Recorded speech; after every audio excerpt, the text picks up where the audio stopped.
One of the most important parts of the FPV hobby next to the goggles is the radio. The radio sits in your hand all the time and is your interface with the drone. I've been lucky to have the chance to use many radios, both for testing and as my main driver. My biggest favorite for a long time was the Radiomaster TX16S, where I had a big color screen and many switches that allow me to customize everything I do. Then I was interested in getting something more compact, and I tested a few Jumper radios. I tested the Zorro from Radiomaster, and I settled down with the Boxer when it came out. Now I got the Jumper T15, and this radio has quickly become my favorite, and I want to tell you why. In my opinion, the Jumper T15 has the best of the TX16S and the best of the Boxer. Its size resembles the Boxer, a compact radio with enough switches. It has a momentary latch shoulder switch on the right side and a full shoulder switch on the left side, which I love and was something introduced to me by the Boxer, and I just got hooked with the way that they work. The way I use them is that I have my pre-arm on the momentary switch while I keep the arm in the left shoulder switch. This is a very safe configuration, and I can avoid having your fingers getting hurt by mistakenly turning on your motors. One big and important improvement for me is the antenna. I don't like to unscrew the antenna for the Boxer every time that I'm gonna put it in my bag. Therefore, I created a mod to change the original antenna for a flat antenna. You can watch the video on how to do this on my YouTube channel, and I put the link in the description of this video as well. But the Jumper T15 fixes this problem with a very nice and easy to use foldable antenna. This antenna is sturdy, and I can fold it and turn it to match the polarity of my drones, and I can throw the radio in the bag without worrying too much about the antenna. The second improvement is the screen. The T15 has a touch color screen. I know you configure things once and then you don't really use the screen much more, but I still like to have the opportunity to have my sensors and interact with my radio in the best possible way. And no better way than using a combination of touch and scroll keys. The screen of the Boxer is okay, but it's difficult to see when you are outdoors, and it's not the best UI, to be honest. And it's much more smaller than the screen on the T15 as well. Ergonomically speaking, the buttons on the backs of the T15 are a lot bigger or fatter than the ones on the Boxer, and they actually fit better in my hands than the Boxer, which feels like I'm getting them with the top of my fingers, like kind of pinching the radio. Of course, these are very relative, and not only because of the size of each person's hand, but from what you like versus what you don't like.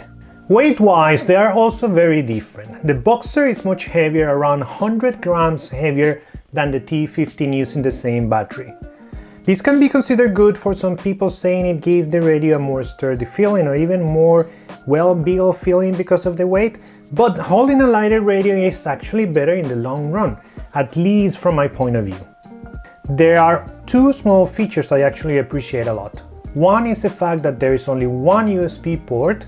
That means you do your simulator and charging at the same time and without confusion. You might think it's stupid, but you have no idea how many support calls I have gotten of Boxer owners saying the radio doesn't charge the battery just to figure they were using the wrong USB port.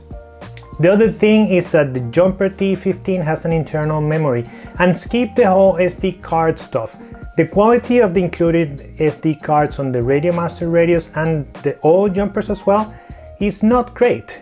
And again, from the support point of view, this is going to save some time and energy troubleshooting problems that end up on changing the SD card, and many times were very difficult to figure out because people didn't have an idea that SD card could create those problems.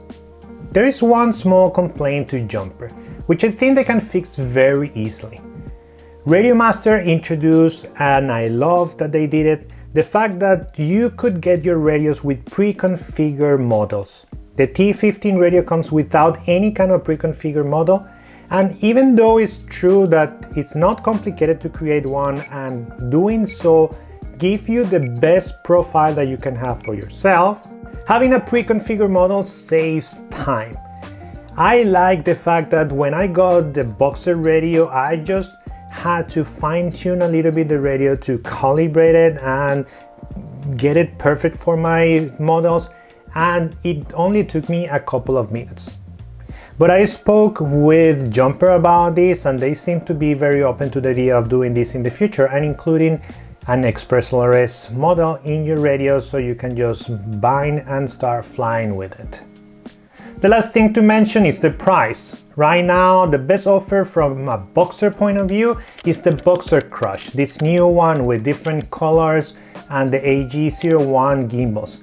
And it costs $189.99 US in most of the retailers, while the Jumper T15 costs $159.99 US.